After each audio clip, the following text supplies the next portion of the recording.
Jai Sitaram. Balakand, chapter 17. In this chapter, we are seeing how the Vanaras descended from the Devatas.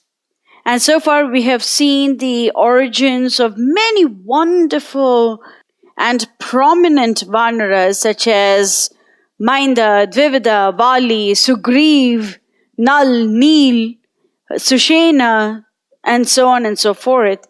But now we are going to see the birth of the most prominent Vanara of them all, that is Hanuman. In verse 16, Marutasya aurasya Shriman Hanuman nama Vanaraha Vajra samhanano peto Vainateya samajave Sarva Vanara mukheshu Buddhiman balavan api. The direct son of Vayu is the marvelous and the auspicious Vanara by the name of Hanuman. His body is indestructible and he is identical in speed to Lady Vinita's son, namely Garuda. He is the most prominent of all the Vanaras in his brains and bronze. In the 66th chapter of Kishkinda-kand, Jambavan inspires Hanuman to take the mighty leap across the vast ocean to search for Mother Sita in Lanka. Jambavan recites the miraculous birth of Hanuman and how Vayu impregnates Anjana through the process of Aurasya, and he is in fact the son of Kesari, the monkey chieftain, and Mother Anjana. In verses 29 and 30, Jambavan says, Satvam Kesarina putra kshetra jo bhima vikrama Marutasya aurasya putra tejasa chapi tat samaha Tvam hi vayusuto vatsa plavane chapi tat samaha. O child, you are Kesari's son through his wife. O powerful one, you are the son of Vayu and same as him in all respects. So, in the bygone days, there are multiple ways to beget children. One is kshetraja, that means one's own. The next one is aurasa, that means one's own wife but by other supernatural entities.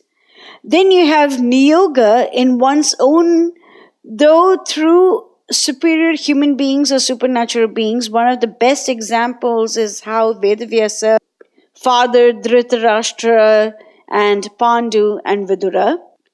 Then you have Kritrima, or some artificial means, and by Datta, or adoption. And here Hanuman is said to be Kshetraja as well as Aurasya. He is Kshetraja with respect to his father Kesari, and he is Aurasya with respect to his father Vayu. And we will understand the divine nature of Hanuman's birth in this chapter spoken by Jambavan, as well as in Uttarakhand when Rama wants to know the birth of Hanuman and sage Agastya recites this beautiful story. But in the interests of the 17th chapter of Balakand, it is imperative for us to know that Hanuman is the own son of Vayu. That's why he's called Marutasya aurasya. We will see how the Maruts were born. Vishwamitra recites this story in much great detail to Lord Rama, and we will know how the Maruts were born and how they were assigned the various wind positions. And the son of Marut is Maruti. And we get to see that Hanuman is the son of the wind. That's why the term Marutasya Aurasya comes from. The next description of Hanuman is Shriman. Shriman means he is marvelous, he is extremely auspicious, he is dignified and graceful, and Shri is goddess Lakshmi. The person who is Shriman is always a Bhakta of goddess Lakshmi. And Lakshmi can be happy in a house that gives the maximum importance to Lord Narayana. And here, Valmiki uses one term called Shriman, which describes that he is very auspicious, he is very graceful, and he is endowed with marvelous characteristics. But the most important of them all is that he has Rama and Sita, he has Lakshmi and Narayana in his heart. This is the defining nature of Hanuman, that he is extreme Bhakta of Lord Rama. And then Valmiki says, Hanuman Nama Vanaraha. This wonderful son of the Marut or the wind god is Hanuman. We will learn from the 66th chapter of Kishkinda Kand that this wonderful monkey was hurt by the Vajra of Indra, and something happened to the jaw or the Hanu, and thus he received the name Hanuman. There is another deeper meaning which says that Hanu also means wisdom, because of which Hanuman, who is extremely wise, got that name. So in the first line of the 16th verse of this chapter, Valmiki gives us the basic outline of who Hanuman is. Next, he says, Vajra Samhanana Upeto. Vajra Samhanana Upeta. That means he has an indestructible body like that of a diamond. His body is hard and scintillating as a diamond. His body shines like a diamond.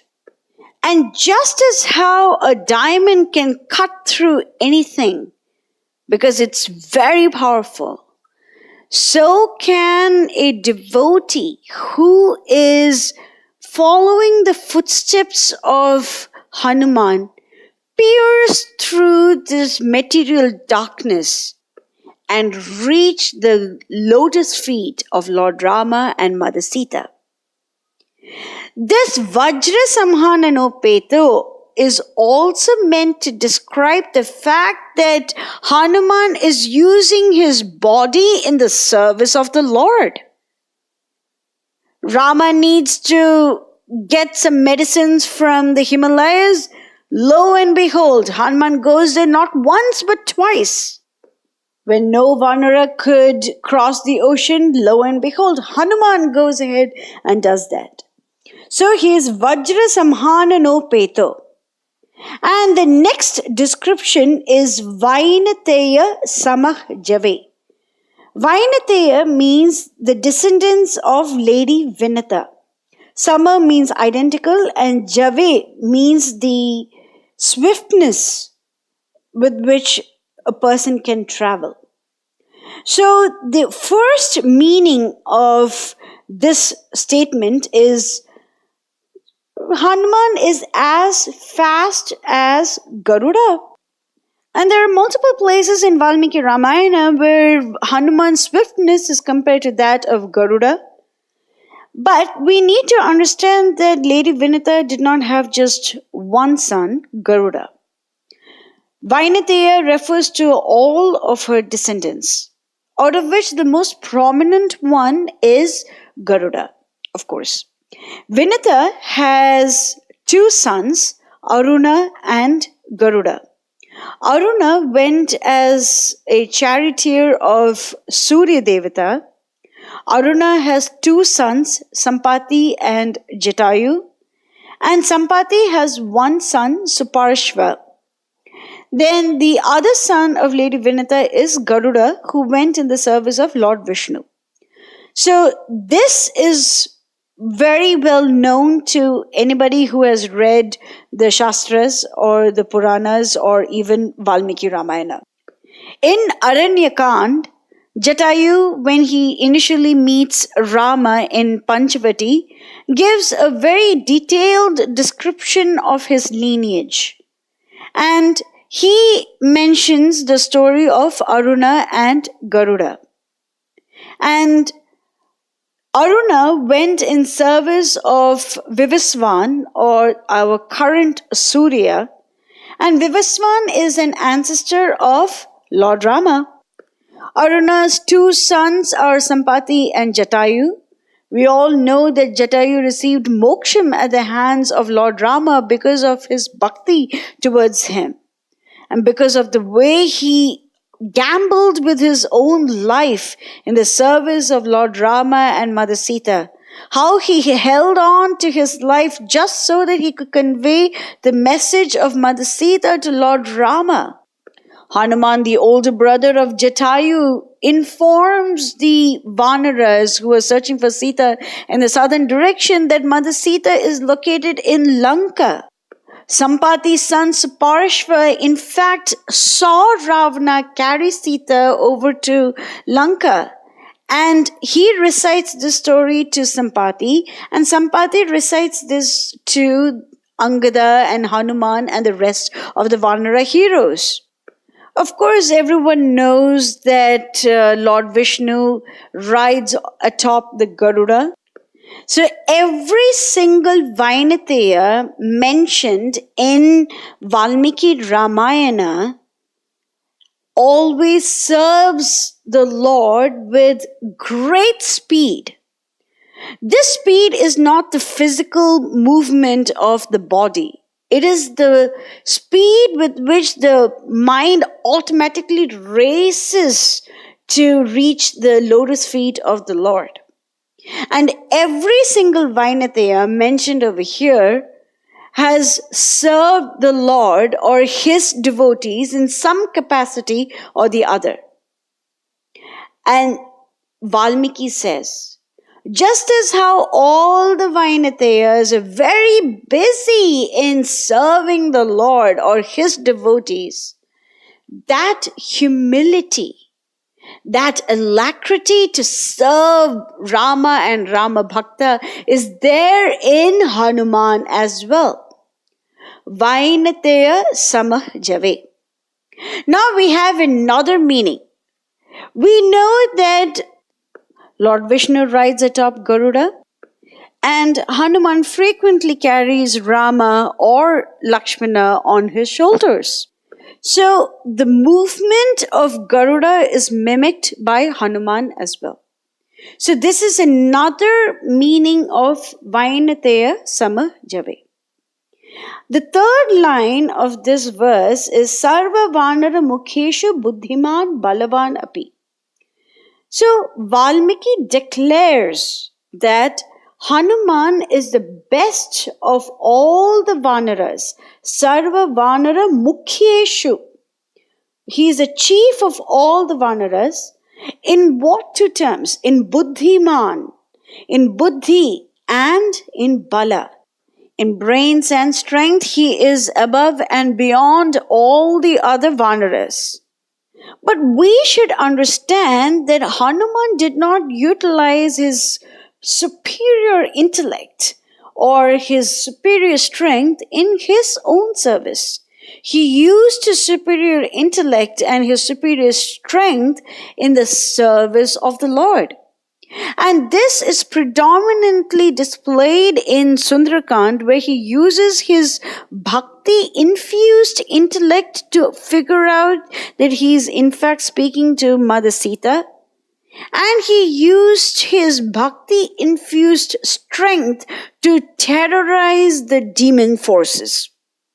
So, Valmiki declares that Hanuman is the best of all the Vanaras because he is capable of using his intellect or brains as well as his mighty superior power in the service of Sita and Rama.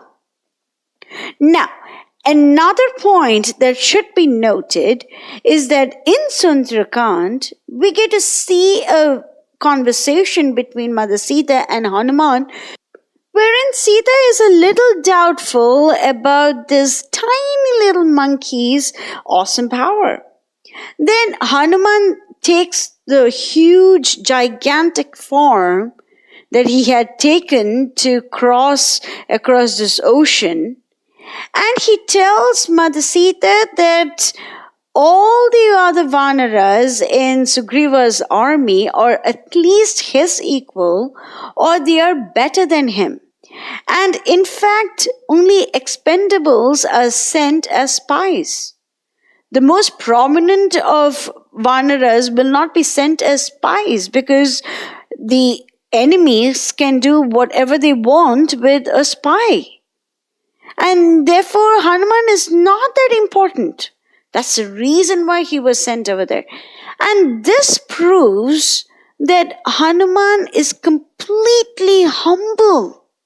Even though Valmiki declares that he is the best of all the Vanaras, Hanuman considers himself to be quite ordinary. There is nothing extraordinary about him. And that particular statement of Hanuman in Sundarakanda can be understood only when we learn this verse in Balakand. Therefore, it is absolutely essential to go through Valmiki Ramayana in a step-by-step process so that we can churn the true essences of a beautiful canto such as Sundarakand. In the next section, we will see more about the wonderful adventures of the Vanaras. Jai Sitaram.